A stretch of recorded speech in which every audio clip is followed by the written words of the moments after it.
right back with you. And again, welcome back to this installment, this episode of the SportsRap Podcast right here on Heat 100 Radio, heat100radio.com. Facebook, SportsRap Podcast LLC is the group page where you can get me live. Like I always say, later on, the video will go up. Robert Reeves, Coach, thanks for tuning in. Hope everybody that was here earlier comes back. Nate, Rich, Lowell, Rich, Chuck, Mark Brown, everybody else that was tuned in. Please come on back. Please come on back. So like I'm saying, everybody, I love support. Thank you for the support. As always, this just gives me the drive to keep doing what I do, and I appreciate all the compliments, all the support. Like I said, like I consistently say. So real quick, we talked about the Eagles and we talked about how the division is, and Nate brought up the question again about that, whatever you want to call it, of a game. Division game, Giants, Commanders, they ended up in the tie. So here are the standings, current standings right now for Lowell Rich. Thanks for coming back. Here are the current standings for the NFC East right now. The Eagles are at 11-1. The Cowboys are at 9-3. Giants 7-4-1. Commanders 7-5-1. Although the Cowboys are at 9-3, they already have a loss to the Eagles. So I don't think that they will be able to catch the Eagles, even though they do have another game coming up against the Eagles, second game of the division series on Christmas Eve. But I don't think by that time, I don't think it will matter much for the Eagles, because they have the Giants next week. And I have to look at their schedule. I don't have the schedule right in front of me. Thank you, Lowell. I appreciate that.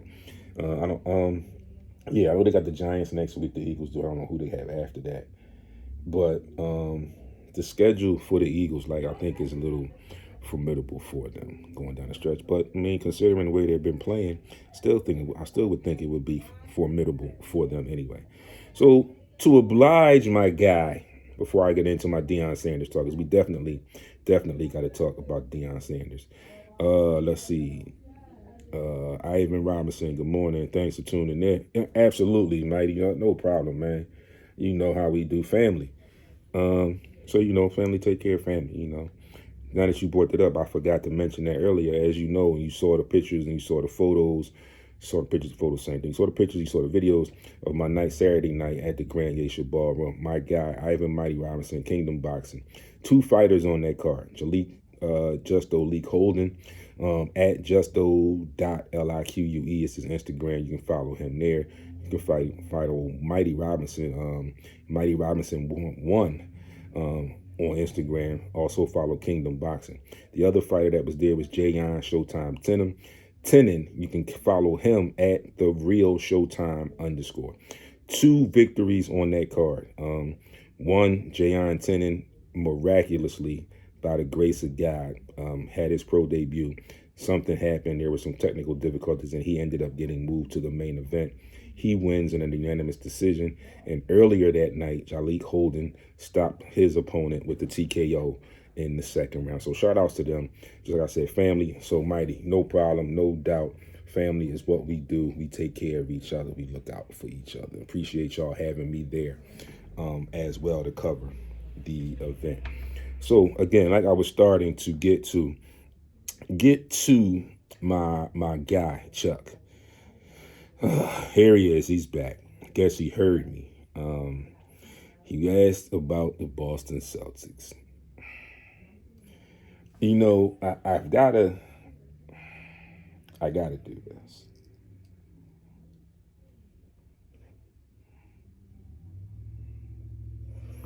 Because as you all know, I am a Sixers fan and not a Celtics fan. But it's what we do. It's all love. I mean, like I said in the earlier part of the show, I've known Chuck for 40 years, at least, of friendship. So we talk sports all the time. Different teams that we are fans of. So we talk and we go at each other all the time. Back and forth. But it's all love, because we also congratulate each other when things go well for our teams, although in between all of our bickering and banter. But it's like I said, it's all love, it's family, we bros. That's what we do.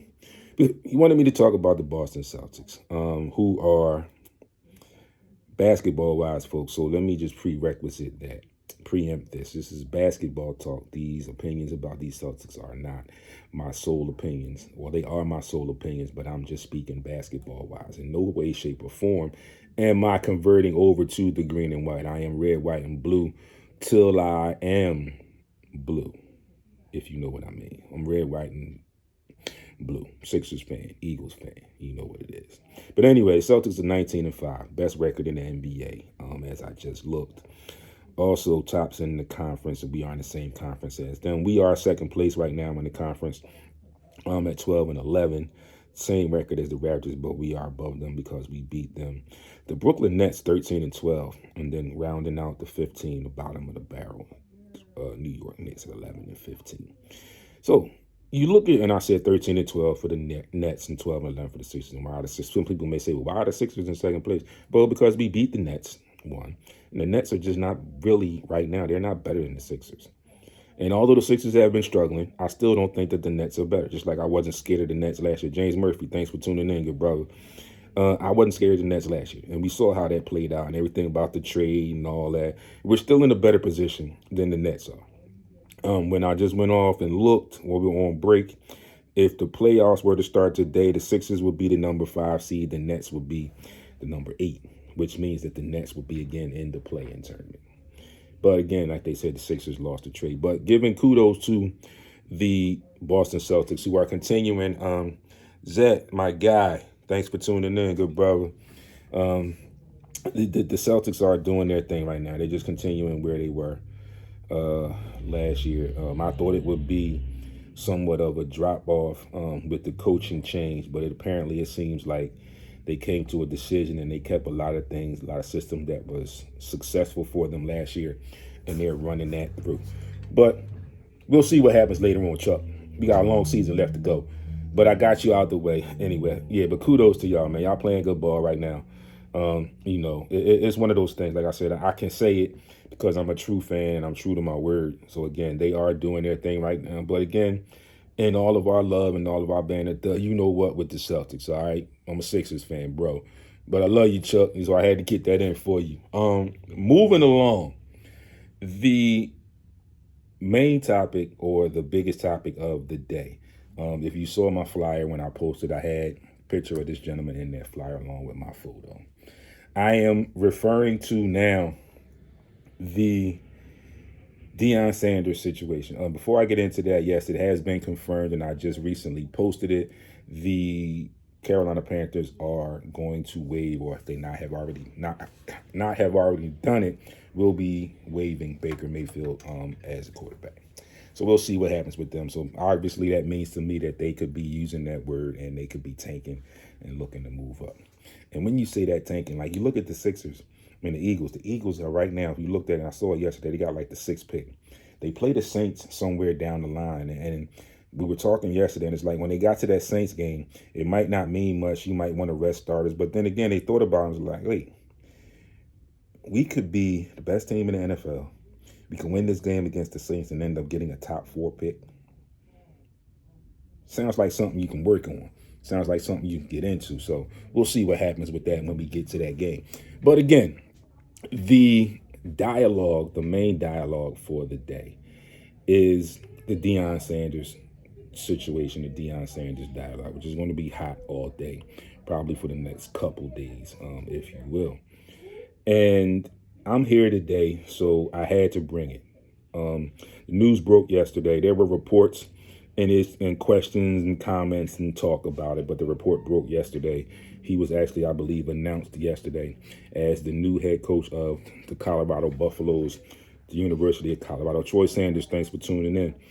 So some people, like I mentioned, I won't say some people, but there's been mixed views about this situation with Deion Sanders moving from Jackson State and going to Colorado.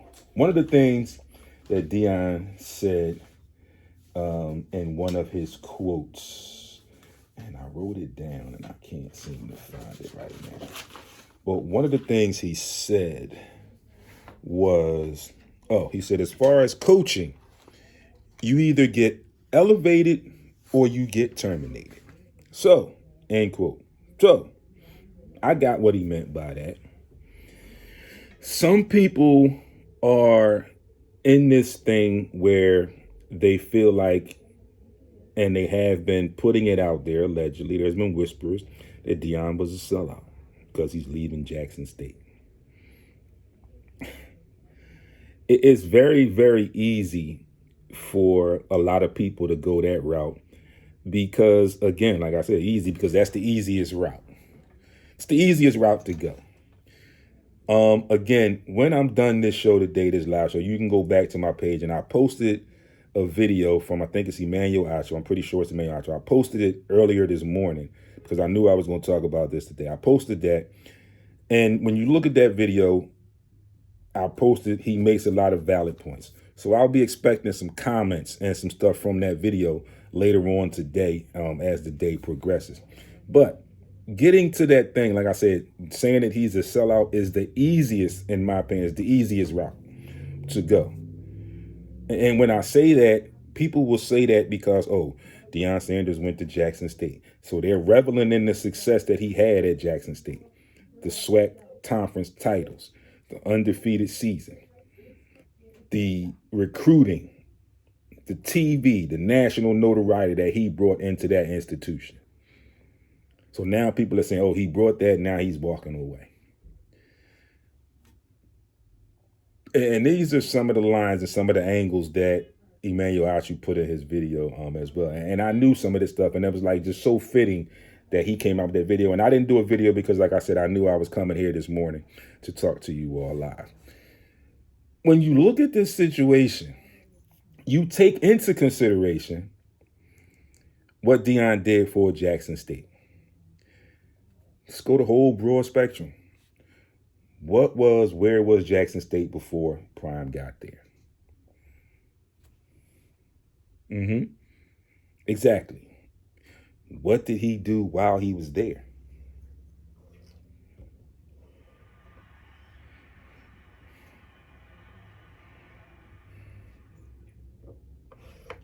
Definitely deserves applause. Definitely deserves a lot of recognition. So, he does things for Jackson State that have not been done for Jackson State before. Jackson State is like there now. It's HBCU, yes.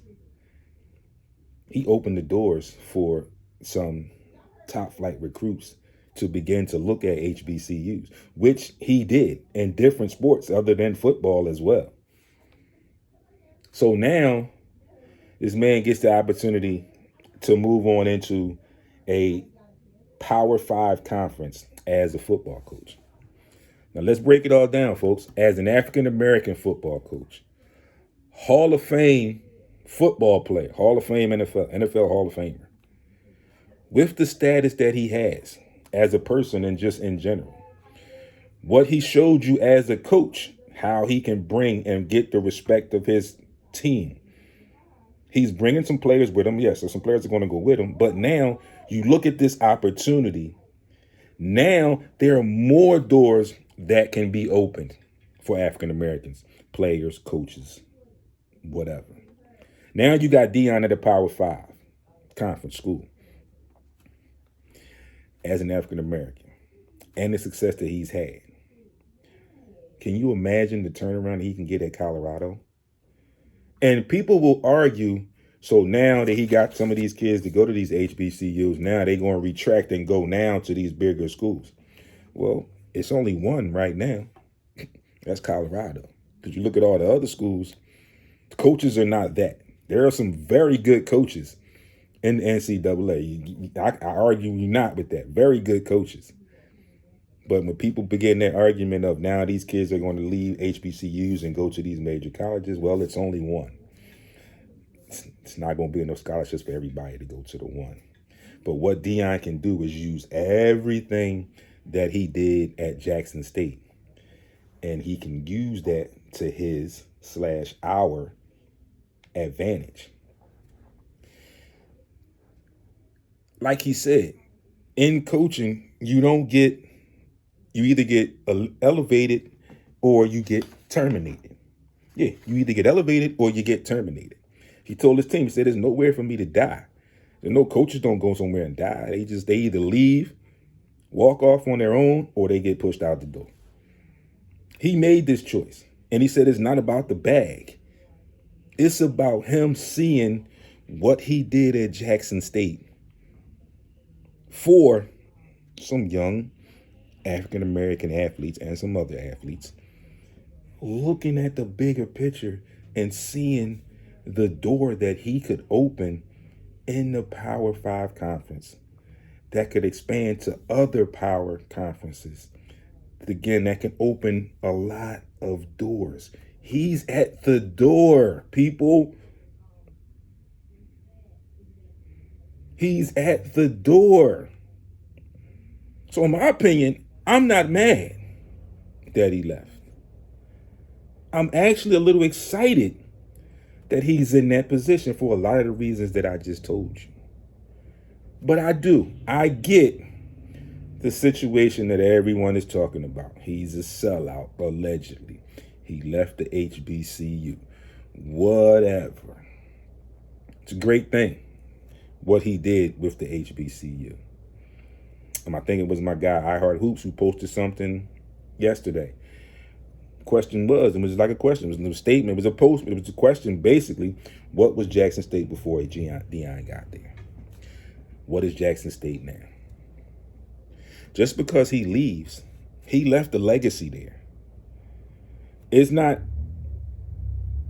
etched in stone that all of those coaches are going to go with him. He's got some players that are going to go. Yeah, his son is already going with him as a quarterback. Yeah. Got some more stuff. And he told the kids in Colorado that were already there. He said, yo, I got some baggage and it's coming with me.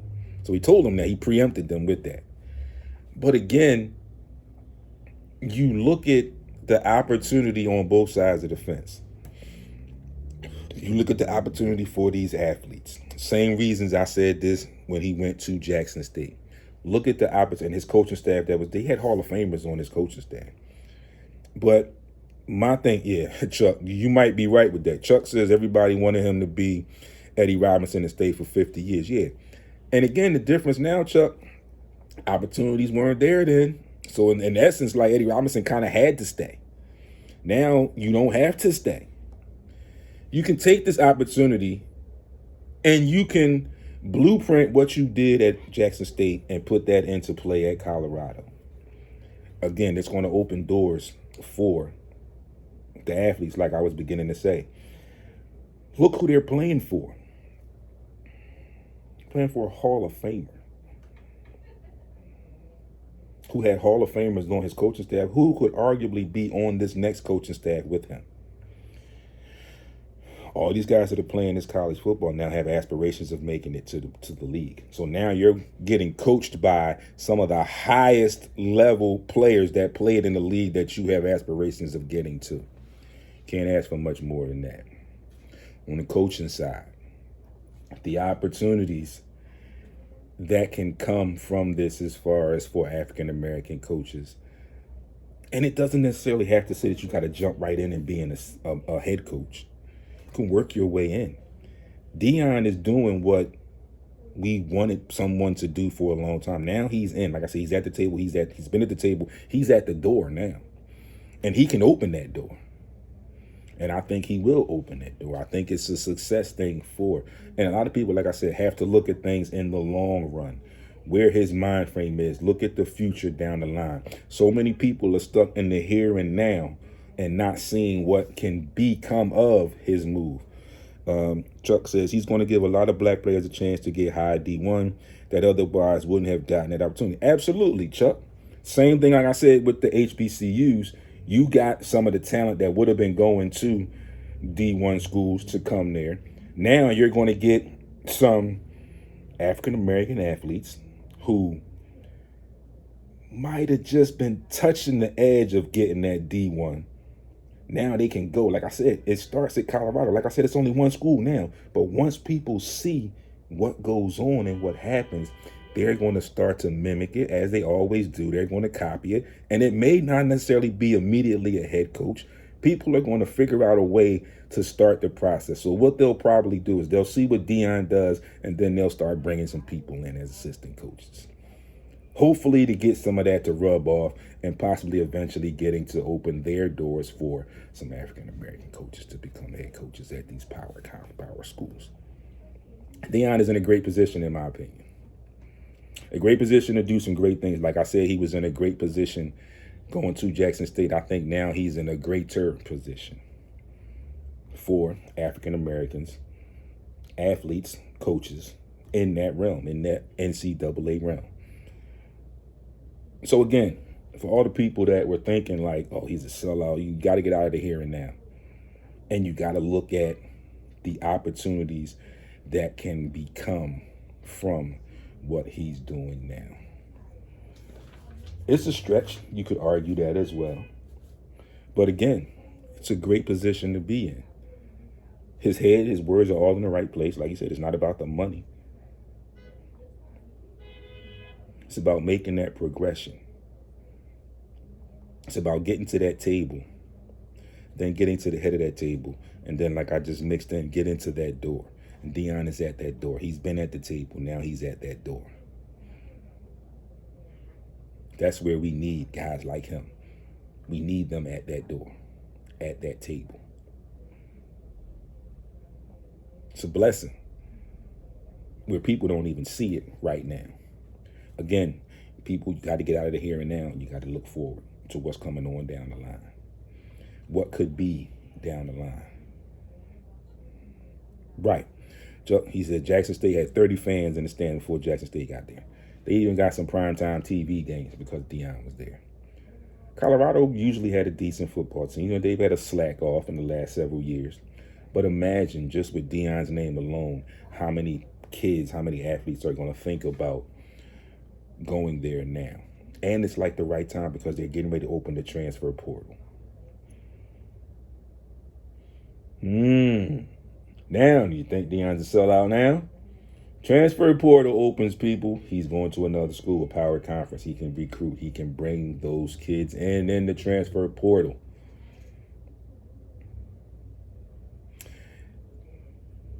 Money-wise, on the other hand, if people looking at it that way, look at what it will do for Colorado.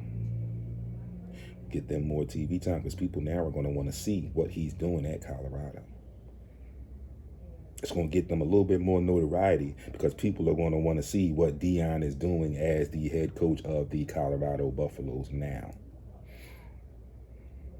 So, folks, my opinion, no sellout. I wanted to bring this to you real quick, like I said, to get it out the air, get it out in the open. Again, you can go, you can post. You can post your comments on that video, Mario Achu. Once I wrap up here, you can post your comments on this video once you go back and watch it again. And if you have any questions, you can add them in there. As I get to them, I will try to get answered as many as I can if you leave me some questions. So that's where we are. Again, I don't agree with a lot of the people that are believing that Deion is a sellout. I think it's a great move. I think it's a smart move, and I'm just waiting to see the possibilities that become from him being the coach.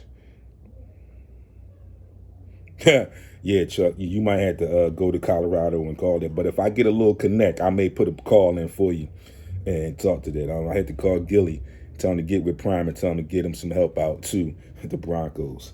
So he might be able to do that since he's in Colorado. Absolutely right. Folks, coming up tonight in the NBA, Sixers are back in action against the Rockets in Houston with James Harden scheduled to make his return tonight. Also on the slate tonight, the Clippers are at the Hornets, the Bucks and the Magic. Celtics, Chuck, are in Toronto to play the Raptors, the Thunder and the Hawks, the Suns and the Mavs, the Pacers and the Warriors, the Heat and the Grizzlies.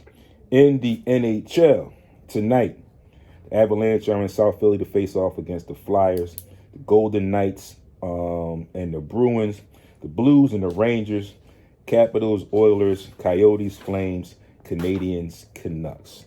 Again, tonight, closing out week 13 in the NFL, Monday Night Football. The New Orleans Saints are in Florida to take on the Tampa Bay Buccaneers. Moving on, giving you my picks for week 14. Coming up this Thursday, the Raiders and the Rams. I'm going to take the Raiders there because I really don't know what's going on with the Rams. The Jets at Buffalo. I'm going to take Buffalo at home. Cleveland and Cincinnati. Riding the wave. Even though they are riding the wave, I'm going to go with Cincy at home. Houston at Dallas. Dallas at home. Detroit, Minnesota. I'm picking the upset here because people will call this an upset. I'm going to go with Detroit at home over Minnesota. Jacksonville at Tennessee. Look for Tennessee to bounce back against Jacksonville. Philadelphia up the road, up 95 in Jersey, in New York. I like them on the road against the Giants. Baltimore at Pittsburgh. Don't know about the injury to Lamar. I'm going to take Pittsburgh at home. I'm going to take Miami and the Chargers. I like the Chargers in that game. Tampa Bay at San Fran. I like Tampa Bay there due to the quarterback situation. I don't know how it's going to be. Carolina with a change of quarterbacks there in Seattle. I like Seattle. I like Kansas City over Denver. And next Monday, I like Arizona at home over New England. Folks, it's been a great time talking to you all as always. Again, I appreciate your support. You know where to find me each and every Monday right here. Heat100radio.com. Heat100 Radio app. Tune in. You can get the tune in app and get Heat 100 Radio there as well. Facebook, SportsRap Podcast LLC is the group page. You can get me on Instagram and Twitter at SportsRap_D on both of those. Also, SportsRapD on TikTok. I've been working on some TikTok, so check me out there too. Also, you can get the website, SportsRapRadio.com.